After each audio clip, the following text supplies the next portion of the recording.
काला साहब च हर अदालत हर वकील हर जज नूं पता साडे वकूए दा साडी गल्लां दा साडे रोले दा, लेकिन कोई कुछ पुलिस वाले नहीं होण देंदे, कुछ नहीं होण। ननकाना साहब के देहात में खातून बेवा से सब कुछ छीन लिया गया। 133 कनाल की प्रॉपर्टी और जवान बेटों का अगवा होना कोई मामूली बात नहीं। बासर शख्सियात का ताल्लुक किस सियासी जमात से है, पुलिस और इदारे इसमें क्या कर रहे हैं, आइए जानते हैं इस खातून की कहानी इसी की जुबानी। मेरे मियाँ की विरासती जायदाद है 133 कनाल, जिहदे पिछे सारे ये बेईमान होए ने, इन्होंने कब्जा करन दी कीती। मेरे बच्चियां सारे नूं फायर मारे ने, सारे बच्चियां नूं पर्चियां च जाली पर्चियां च पुलिस दे नाल मिल के मुलवस करदे ने, हर चीज़ खो ली है।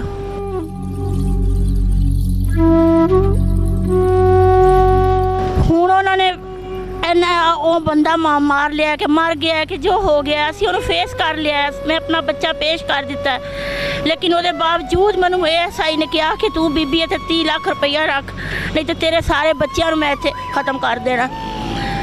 मैं गरीब औरत कित्थों उन्होंने 30 लाख रुपया देंदी। उन्होंने मिल के सारे ने, पुलिस ने मेरे घर भी ढा दिते ने, हवेलियाँ भी, घर हवे गाँव वाला भी सारा कुछ ढा दिता, हर चीज़ लुट ली है। मेरा बेटा मैंने इस्लामाबाद लै गया, उन्होंने भी इन्हें अगवा कर लिया, लेकिन पुलिस सब उन्होंने मिलती है, सब उन्होंने मिल के कर दी। पैसे वाले ने, असी गरीब औरत हाँ, बेवा औरत हाँ, 4 बच्चे ने, वो भी मेरे मैं पता ही नहीं। एक मेरा वकील है, वो भी जान नूं खतरा, आए दिन वो पिछे भी लग जाते हैं। जवान बच्ची लैके मैं बीमार औरत सड़कों से अदालतों च कचहरियां च फिरनी, कोई मेरी सुनता नहीं। DPO को भी गई हर पासे जानी, कोई सुनता ही नहीं। सारे आंदे ने बीबी तू फ्रॉड किया, तू बच्चा गवाह किया, तू मारिया, तू सब कुछ किया। साड़ी अपनी जायदाद असी तां भी गरीब जलील होंदे पे, ना बच्चे मिलते पे, ना जायदाद मिलती पई है। सानू आंदे ने जिथे मिले असी इन्होंने मार दईए, हर चीज़ ते कब्जा कर लिए, जाली फ्रॉड करके सारी जमीन खोल, रोज अदालतों च केस चलन डे ने साडे। ये बावजूद हर साल मेरे बच्चों को फायर मारे ने, हर साल उन्होंने पुलिस ला के कब्जे कर दिया। असी उत्थे मीटर लाए ने, असी उत्थे बिजलियां ट्यूबवैल लाए ने, असी उत्थे काबल सीगे, सानू उन्हें फड़ के मार कुट के। अदालतां नूं तुसीं दस्सिआ है कि बई साडी जगह ते कब्जा हो गया है? सारे पासे जानी है, हर तरफ जानी है, कोई सुनता ही नहीं। अड्डे वो तगड़े ने, अड्डे बदमाश ने कि अदालतां नूं भी नहीं मानते। हाँ जी, पहले ही पुलिस कहती बीबी तू कतल किया, मैं कहा जो कतल भी किया तो असी फेस करने पे, असी अदालत बच्चा पेश कर दिता। और बाकी बच्चे भी मेरे मन नहीं मिलते पे, मेरा बच्चा अगवा कर लिया, मेरी जायदाद मेरे घर दर दर मैं जवान बच्ची लैके ठोकरा खानी, कौन रखता जे बुरे वक्त कौन किसी को रखता, ना साढ़े को घर है ना कोई ठिकाना है।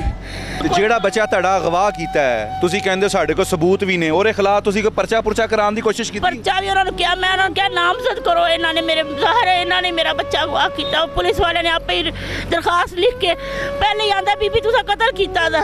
ਮੈਂ ਕਿਹਾ ਤੈਨੂੰ ਇਹ ਪਤਾ ਕਤਲ ਕੀਤਾ ਦਾ, ਤੇ ਇਹ ਨਹੀਂ ਪਤਾ ਲੱਗਾ ਮੇਰਾ ਬੱਚਾ ਵੀ ਇੱਥੋਂ ਅਗਵਾ ਹੋ ਗਿਆ। ਨਹੀਂ ਕਿ ਦੋਵੇਂ ਬੱਚੇ ਤੁਹਾਡੇ ਗਾਇਬ ਨੇ? ਹਾਂਜੀ। ਇਹ ਕਿੰਨੀ ਦੇਰ ਤੋਂ ਗਾਇਬ ਨੇ? ਇੱਕ ਤੇ ਜਿੱਦਾਂ ਦਾ ਕਤਲ ਹੋਇਆ ਉਸ ਦਿਨ ਦਾ ਹੀ ਨਹੀਂ ਮੈਨੂੰ ਪਤਾ, ਉਸ ਤੋਂ ਬਾਅਦ ਰਾਬਤਾ ਹੀ ਨਹੀਂ। ਤੇ ਇੱਕ ਜਿਹੜਾ ਇਹ ਅਕਤੂਬਰ ਦੀ 15 ਤਰੀਕ ਦਾ ਇਹ ਵੀ ਅਗਵਾ ਹੈ? ਅਗਵਾ ਹੋ ਗਿਆ। ਤੇ ਮਾਂ ਜੀ ਹਾਲਾਤ ਕਿਸ ਤਰ੍ਹਾਂ ਗੁਜ਼ਰ ਰਹੇ ਨੇ? ਘਰ ਵੀ ਤੁਹਾਡੇ ਕੋਲ ਆਪਣਾ ਨਹੀਂ, ਬੱਚਾ ਤੁਹਾਡੇ ਕੋਲ ਕੋਈ ਨਹੀਂ, ਅਦਾਲਤਾਂ ਦੀਆਂ ਫੀਸਾਂ, ਵਕੀਲ, ਫਿਰ 133 ਕਨਾਲ ਦੀ ਮਾਲਕਾ ਮਹਾਰਾਣੀ ਸ਼ਹਜ਼ਾਦੀ ਅੱਜ ਸੜਕਾਂ 'ਤੇ ਰੁਲ ਰਹੀ ਹੈ। ਉਹ ਤੇ ਕਹਿੰਦੇ ਨੇ ਮਾਰੀ ਜਾਏ, ਇੰਨੇ ਜੋਗੀ ਵੀ ਨਾ ਹੋਵੇ ਕਿ ਆਪਣੇ ਬੱਚਿਆਂ ਲਈ ਕਿਸੇ ਅੱਗੇ ਕੋਈ ਗੱਲ ਕਰ ਸਕੇ। ਹੁਣ ਤੁਹਾਡੀ ਕਿਸ ਤਰ੍ਹਾਂ ਮਦਦ ਕਰਨ ਹੈ ਦੱਸੋ?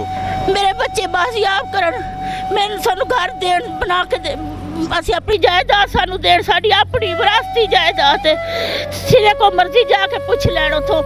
ਕਿ ਜਿਹੜੀ ਜਾਇਦਾਦ ਤੁਸੀਂ ਕਹਿ ਰਹੇ ਹੋ 133 ਕਨਾਲ ਤੁਹਾਡੇ ਨਾਂ ਰਜਿਸਟਰੀਆਂ ਆਈਆਂ ਨੇ?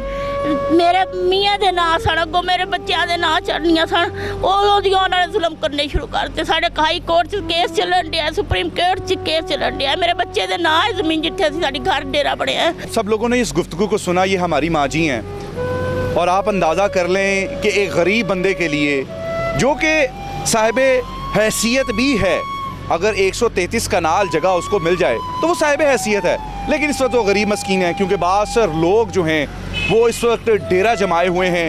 हम चाहते हैं कि हमारी इस माँ जी को इंसाफ मिले, आला अहदेदारान फौरी से फौरी इसके ऊपर एक्शन लें, इससे पहले कि कोई और सानहा रूनुमा हो।